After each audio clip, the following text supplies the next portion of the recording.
Let me join my friend, my colleague, Senator Barao Jibril, in commending the committee for a job well done. And if you look at the body of the report, the committee make it loud and clear that the revenue that we are expecting from the Nigerian custom was in accordance with the medium-term expenditure framework passed by the Senate of the Federal Republic of Nigeria. Mr. President, distinguished colleagues, you will recall that the revenue projection for Nigerian custom in 2019 was 950 billion. And as of September of 2019, they have met this revenue target. And based on that, the Committee on Finance deemed it fit to jack up the expected revenue to 1.5 billion. And so what we have today, 1.5 trillion. So what we have here today is in accordance with the medium-term expenditure framework. And we are urging the Nigerian custom that we commend them for what they were able to achieve in 2019. This is 2020. And we believe if by September of 2019 they have achieved their target for the year, in 2020 we are expecting that by June they will have made this revenue target. But Mr. President, having said that, having commended the Nigerian custom, I noticed that on the expected revenue column of the Nigerian custom, there are a lot of items which, as a result of this collection, has turned to yield as an income to Nigerian custom themselves. What I was expecting is the 7% cost of collection for 2020 as the only revenue accruing to the Nigerian custom. But what do we have here? We have more than 6 line items of revenue, which include 2% VAT share of the Nigerian Customs Service, 60% share of the CISS, share of target surplus for 2019, intervention fund for 2018 and received in 2019, outstanding fund for the ongoing project of about 49.4 billion. Mr. President, I want the chairman to throw more light into all these revenue items that is contained in this particular document. Mr. President, distinguished colleague, the outstanding fund for ongoing projects of the Nigerian custom. What we understand is that the 7% cost of collection accruing to the Nigerian custom and their 2% VAT shares of the Nigerian Customs Service. That is from where the Nigerian Customs to defray their expenditure from, including capital expenditure and the recurrent expenditure. But what do we have here?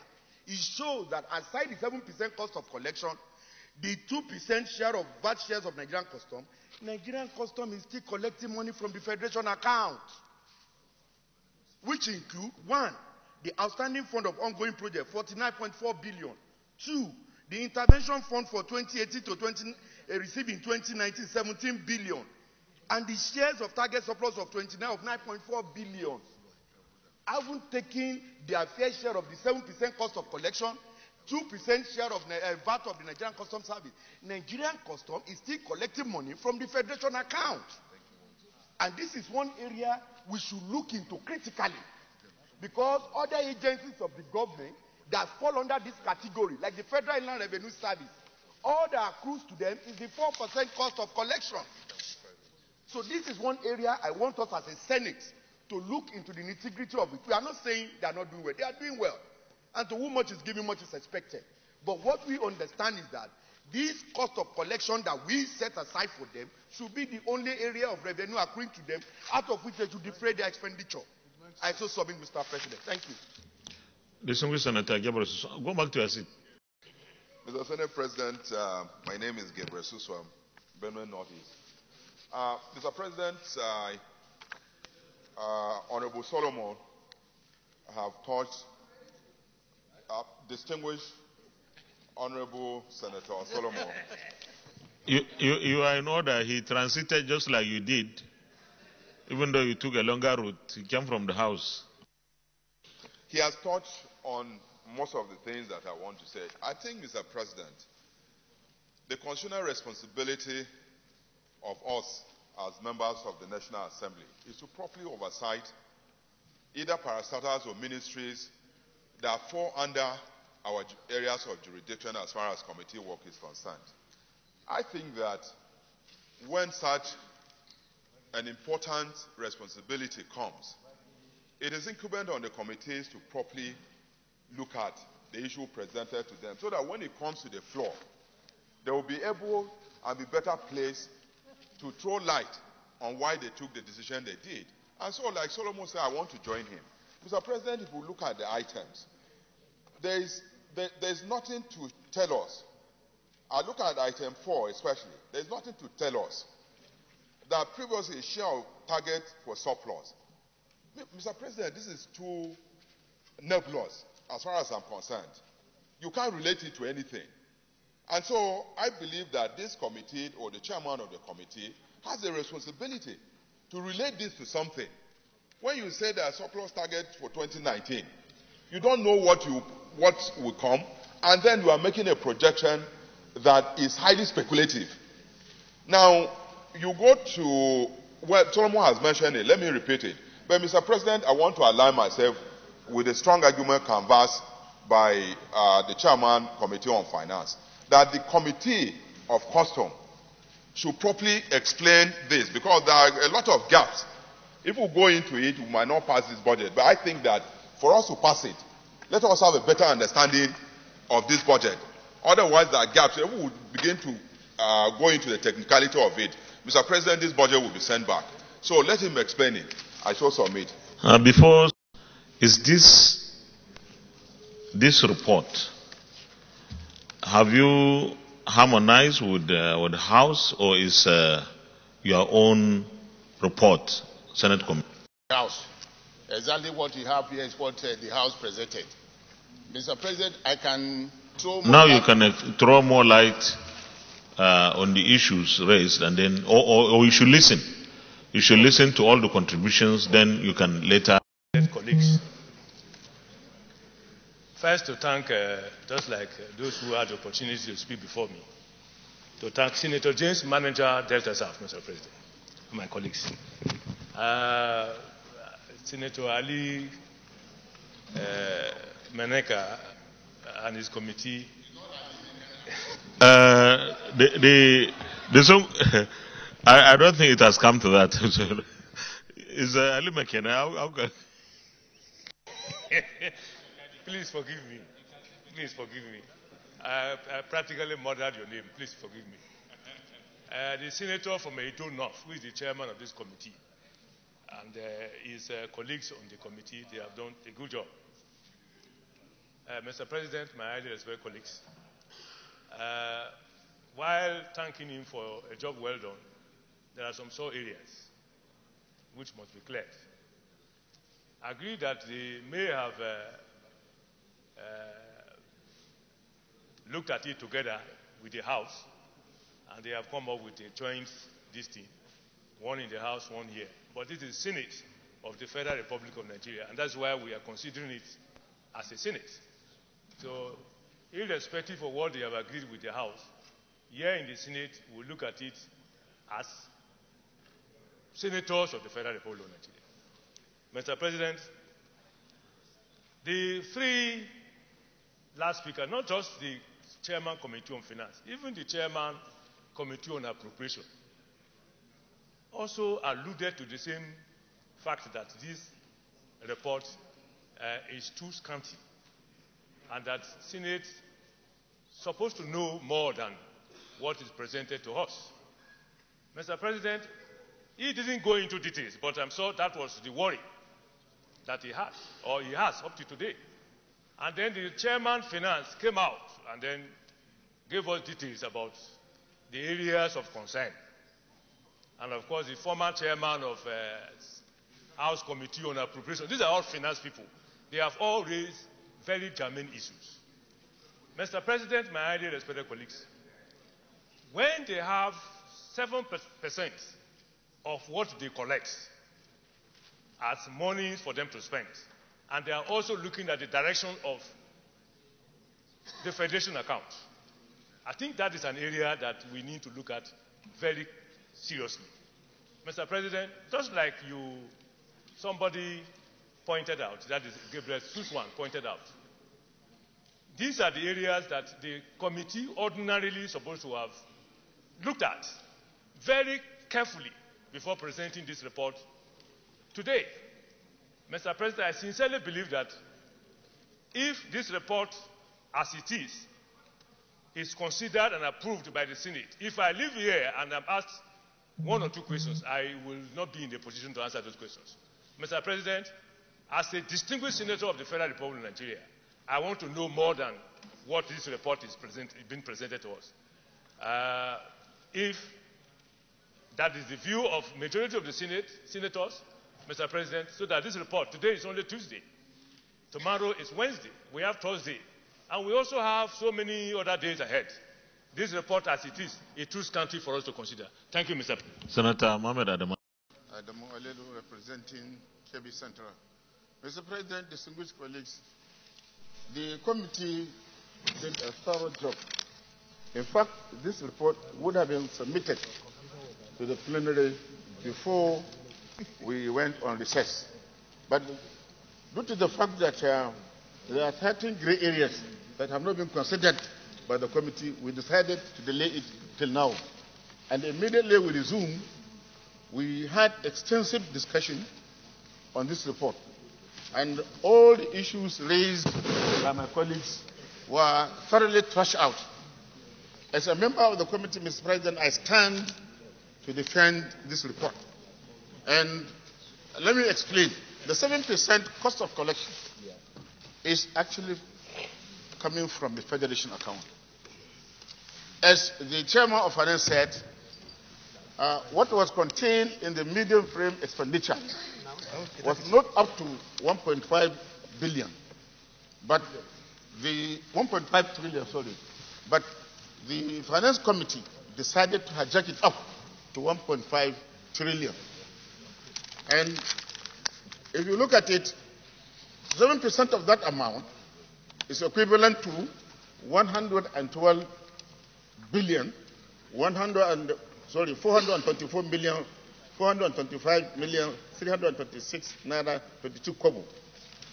Equally, custom is entitled to 2% of the VAT collected, and that will amount to 7.5 trillion naira. This is, Mr. President, is backed by an act of National Assembly. The House considered this, and equally we considered it. If we have any issue, we should go and revisit the act we passed. If we don't want customers to have 2% of what is contained here, we have to amend the act. Not only that, Mr. President, the custom is expecting special intervention from the presidency. And this special intervention has to come from Mr. President. It's Mr. President that will give them the approval. The CIS, that is Comprehensive Import Supervision Scheme, which is a 60% share. Custom is entitled 60% share. 40% is kept with the Central Bank of Nigeria. This has been the practice since the commencement of Comprehensive Import Supervision Scheme, which started in 1978.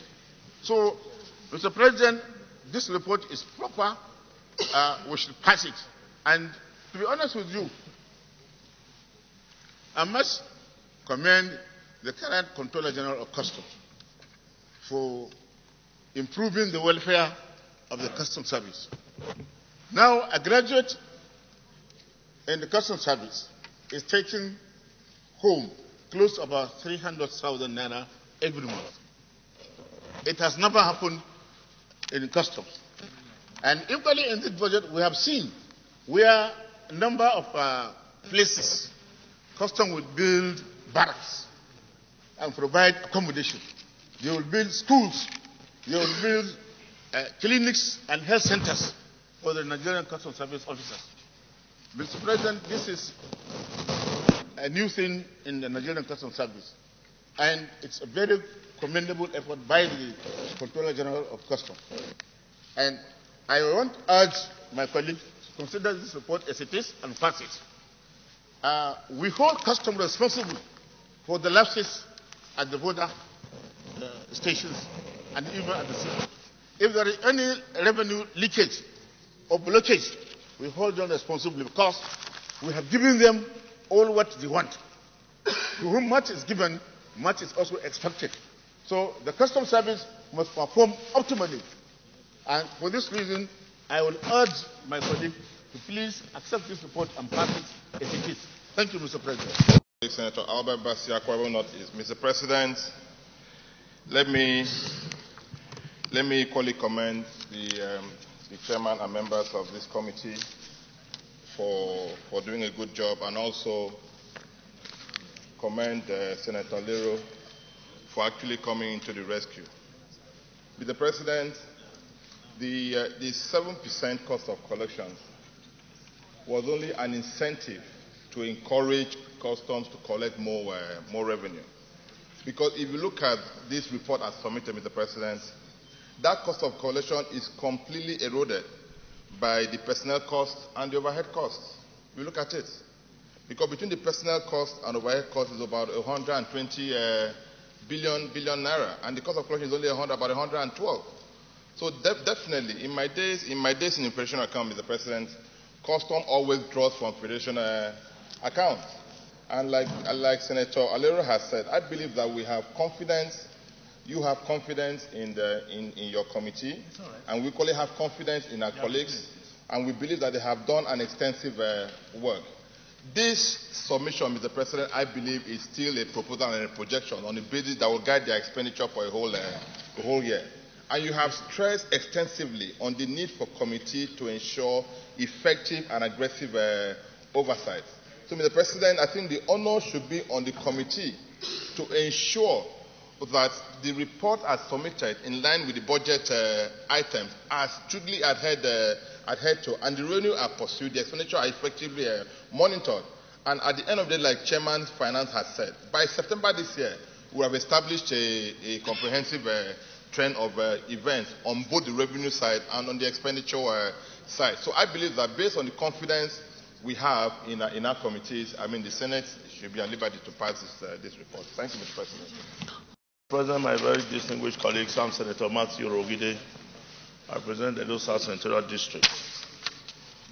Mr. President, perhaps this is the time the Senate must look some direction when we are considering budgets of agencies and governments. Because it has become an issue that has bordered on castigation of the National Assembly. This issue of audited accounts of MDAs. I'm aware because public accounts were inundated with the report from the Office of the Auditor General for the Federation. The Customs Service is one of such agencies that are in deficit. And if, of course, we have been abreast with the things going on in the media, that becomes scandalous. That every time we come, we are considering budget for agencies, and oftentimes what precedes the consideration is budget performance for the previous year. I'm equally aware, Mr. President, that the Custom Establishment Act says their own account will be audited 6 months into a new financial year. It's only in this country, when we are considering budgets like this, nobody talks about audited accounts of the agency. I just looked at page 31 of what was given to us. I'm not saying this otherwise. I'm not saying this because it is this committee. It applies to all the committees. Maybe we have to come up with a substantive motion on this matter. On page 31, you will see financial consulting 160 million. You will equally see on that same page auditing accounts 70 million. If I was in this club, I probably would have asked what they mean by financial consulting auditing accounts. Every time you see all these agencies, yet their budget is in deficit. Our committees must begin to ask the question, if this amount is budgeted and in that same year you are in deficit of your own financial audit, and you have not submitted your report to the Auditor General, this budget should not be considered. These are big spenders. The fact that you collect 7% as operational cost does not mean that the account will not be audited. That money must be audited. Distinguished, are you saying the customs have not been up to date with the audited accounts?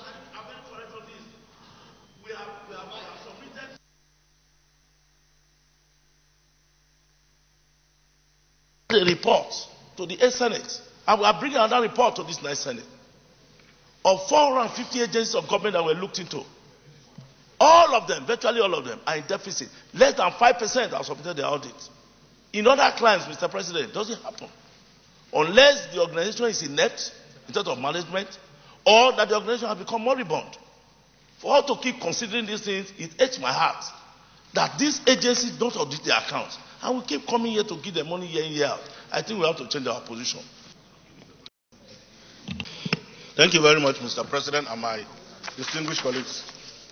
First, Mr. President, I think this Senate has a duty, a very important duty, to bring all institutions of government into conformity with the vision and aspiration of the federal government. And then, in their operation, we equally have a responsibility to ensure that our custom is not different from any other custom around the world. I think this is an obligation. Let me respectfully draw your attention, Mr. President, to the submission of my brother Albert.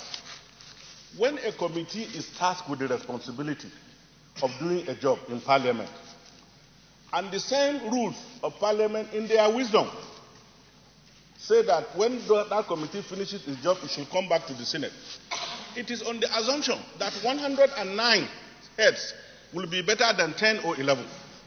Otherwise, if it were the intention of the framers of our Constitution and then the rules, that the committee can do a job and that out of parliamentary respect we say that's all, then we will have no need for asking it to put it on the ground for us to debate. Let me give you an example, sir. I agree with distinguished Senator Aliru that the custom is doing very well to improve the welfare of its officers. But, Mr. President, you have traveled all over the world. The funding system for custom to be effective must be a radical departure from what we have. If you tell me that whatever I'm going to get from you will be on the basis of what I collect from people, it means even unjustifiable collections will be involved. And that is what makes us to fall below civilized standard. Mr. President, you have traveled all over the world. You will see in every civilized country a desk called VAT Reform Desk. If we continue with this kind of budgeting system, we will never have that, sir. I will give you one example, sir. Television sets alone, custom is buying 128 million worth of television sets. To put where? 128 million? Yes. 128 million, 250,000. Oh, Naira. Oh, I thought the units.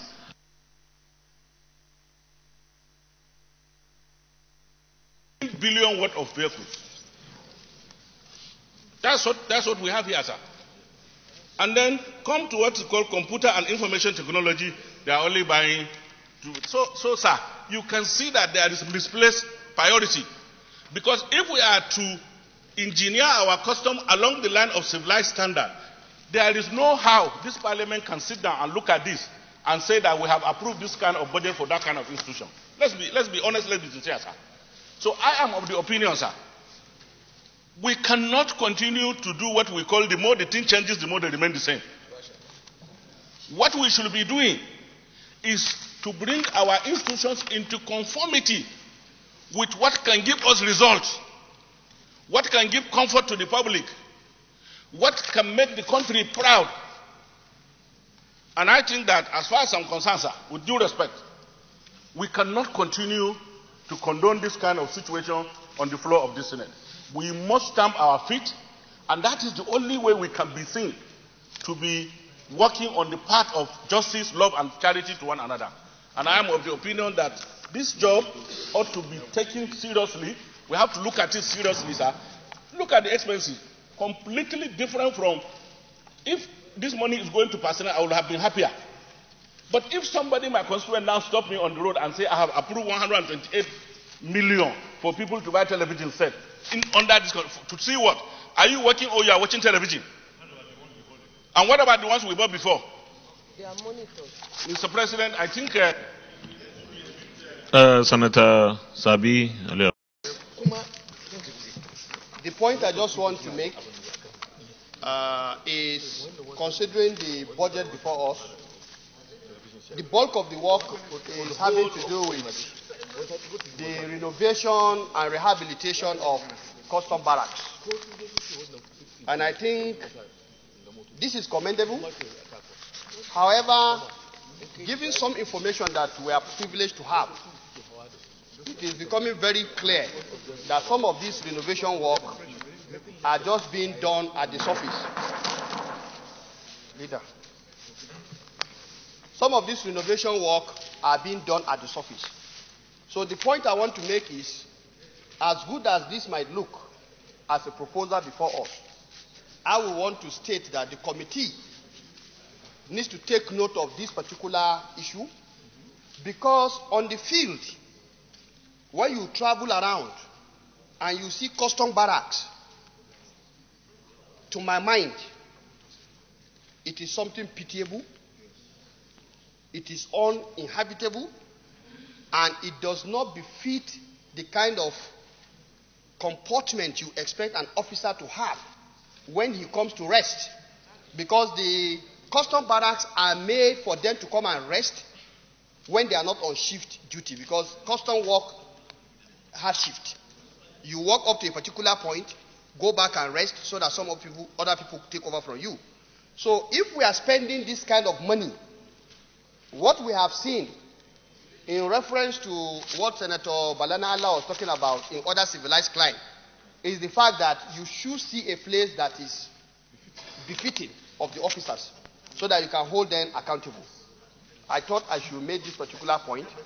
However, I also want to say that in difference to the argument about the television set, if you look at it, given the current price, you just get about 1,000 plus. 1,200. 1,200 units of television. The question to ask is, if we interpret the mandate of customs in terms of what they should do, are we claiming that they do not have officers who ought to sit down and watch what is happening globally, with a view to informing whatever actions they are going to take?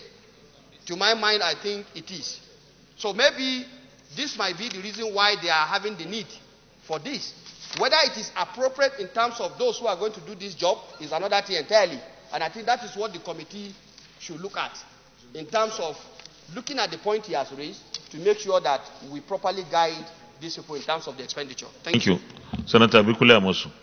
Without prejudice to all that has been said, I think this is normal when you consider the magnitude and the quantum of the revenue that we are expecting from them. And Mr. President, if you look at the expected income, I think all of the things, number one, number two, that is the cost of collection, 7%, the 2% VAT, the 60%, all of those are product of the law that was made here. It is nothing that they just, on their own, they decided to just be charging. Of course, the share of target surplus, clearly, if they said they would generate 900 billion, and they were able to generate, maybe they generated about 1.2 billion, of course, there's a surplus. So they are entitled to that as well. Intervention fund, Mr. President, does that. Even FRS and all of those, if at any particular point in time, they realize that the money that they have will not be enough for them to carry out those things that will help them in meeting their revenue targets. Of course, Mr. President at any time can come in and give them that special intervention fund. So I don't see any problem with all of those. Indeed, the outstanding funds for ongoing projects, I want to hazard a guess that, again, this will probably be interventions that is being made, maybe at a request from Mr. President. So for me, I don't see anything wrong in all of this, their expected income. Indeed, let's look at these numbers, because when we are not looking at it deeply, to a trained eye, you will see that in the budget of 2020, we are looking at about 1.5 trillion. If for any reason they could not generate up to even 1.5, let's assume 1.4 trillion. If you take 7% of that, it will give them, in fact, it will not even be enough to pay their personnel costs. If they go below the 1.5 trillion and they generated only 1.4 trillion, they will just be getting about maybe about 98 billion, which is not even up to the 98.61 billion for the personnel cost. Yes, it may appear huge, but when you put pen on paper and you see what is being expected of them to do, then you will know that all the figures here are appropriate. But I want to compliment and speak in the same line with the chairman of Public Accounts. There's this need for us here in the Senate to increase and improve on our oversight. Once that is done, all of these questions that we are raising, of course, we'll pay into, because we will have had what I call superior information, superior arguments, and we'll be operating from a position of strength because we'll have known all of those things, what they are being used for. Mr. President, if you look again, you will notice that not just custom, everybody, in the last maybe 5-6 years or so, they have not produced any audited accounts. I remember that we are, in the public accounts, we are still even battling to say that we want to look into 2017, 2016 accounts, audited accounts that hasn't been even submitted. So it is not just about CBN. All of these MDAs, we should ensure that they keep up with their audited accounts. That is the only way. Otherwise, we'll just be allocating money to them and they'll be doing what they like. So, Mr. President, I do not see any reason why we should not pass these budgets as it is. But all we need to do is to improve and increase on our oversight and ensure that they submitted their audited account. Thank you, Mr. President. Distinguished. Thank you, Mr. President, distinguished colleague. I'm Dr. Surajuddin Ajibola Bashiru from Osun Central Senatorial District.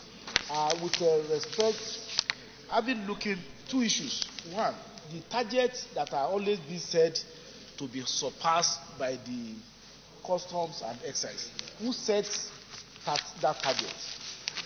In my little experience in the corporate world, targets should be benchmarked against previous performance. If you set targets that consistently the body itself to be surpassing on a year-by-year basis, I would rather say that that target was set to be overachieved and then to be used as a basis of saying you are doing so. If for 2 years, 3 years, you are always surpassing your target, it may well be that this target is actually below your capacity.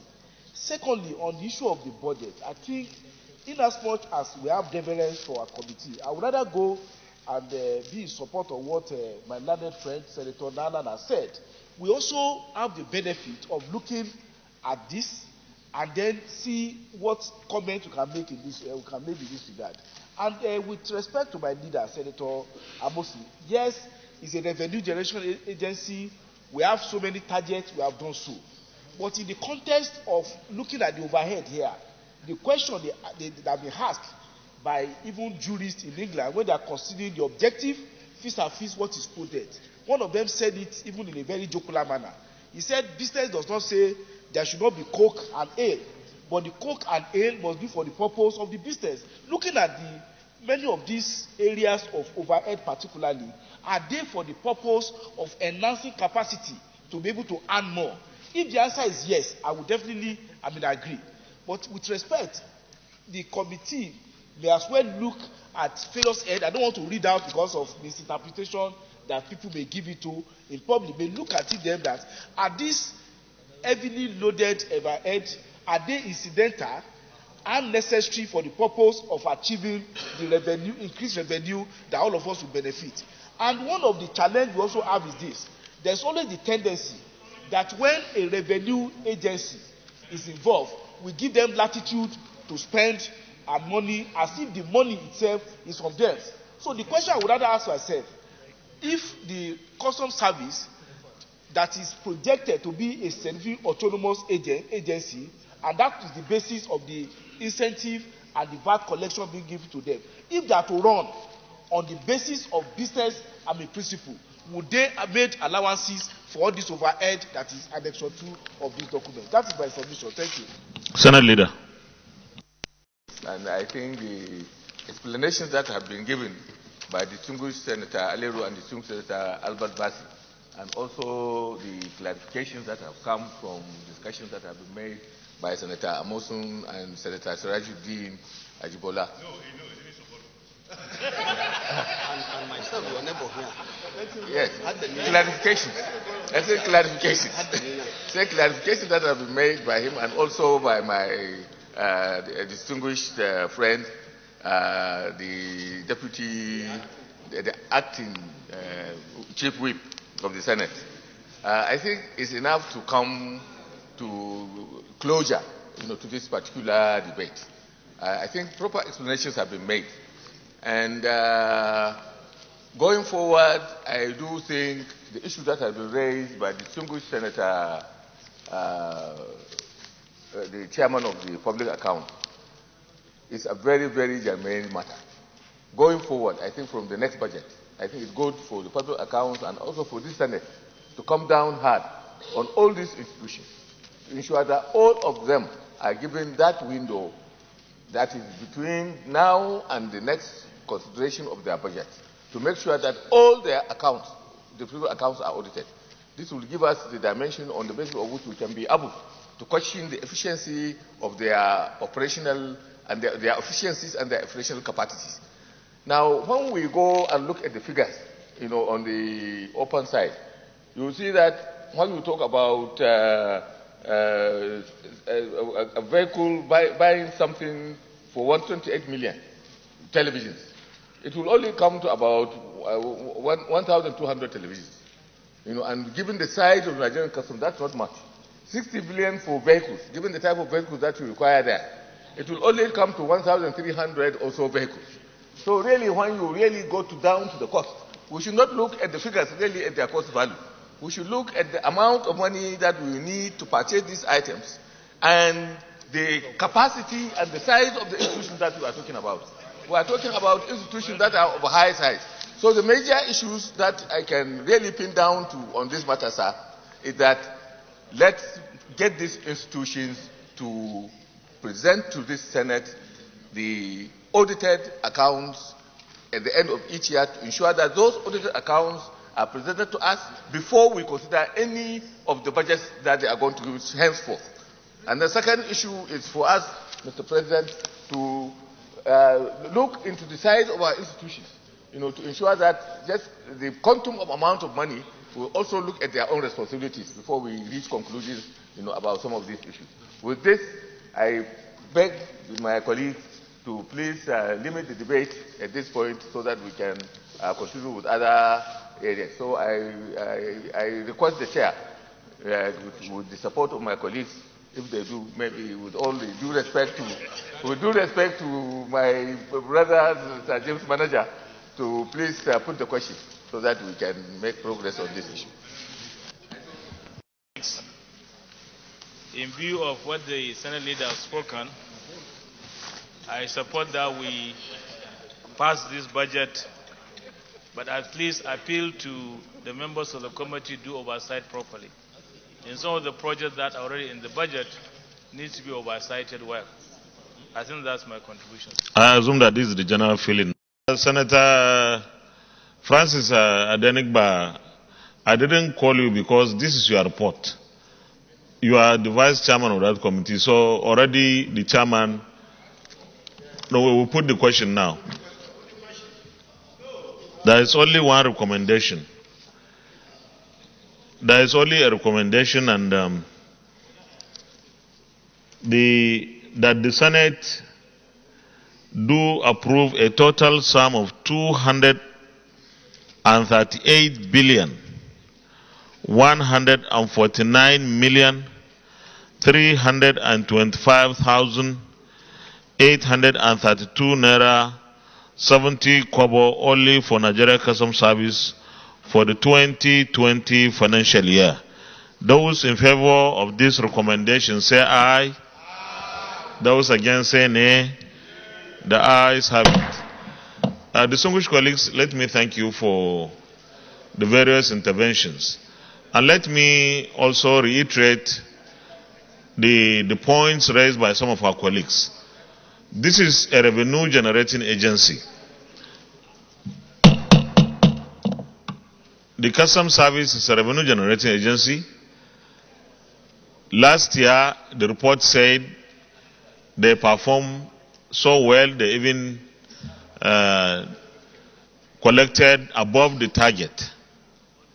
This is what we want.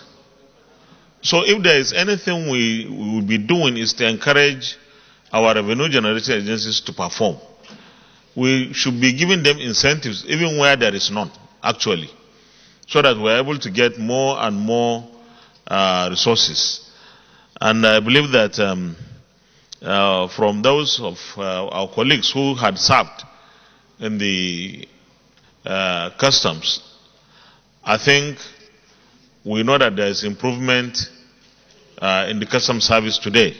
So I think what is crucial, like the Senate leader said, is for us to be up to date and prompt with our oversight.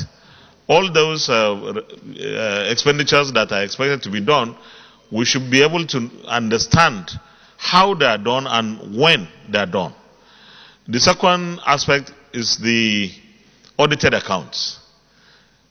It is a sad commentary that the agencies of government have not been submitting their audited accounts. This is unacceptable. And I think we need to take drastic action here.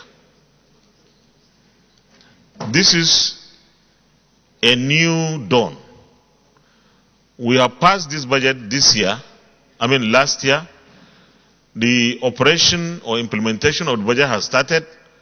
We expect every MDA to present their audited accounts before the end of the year, especially towards the end of December, or at least the first quarter of next year, because if it should include all the 12 calendar months.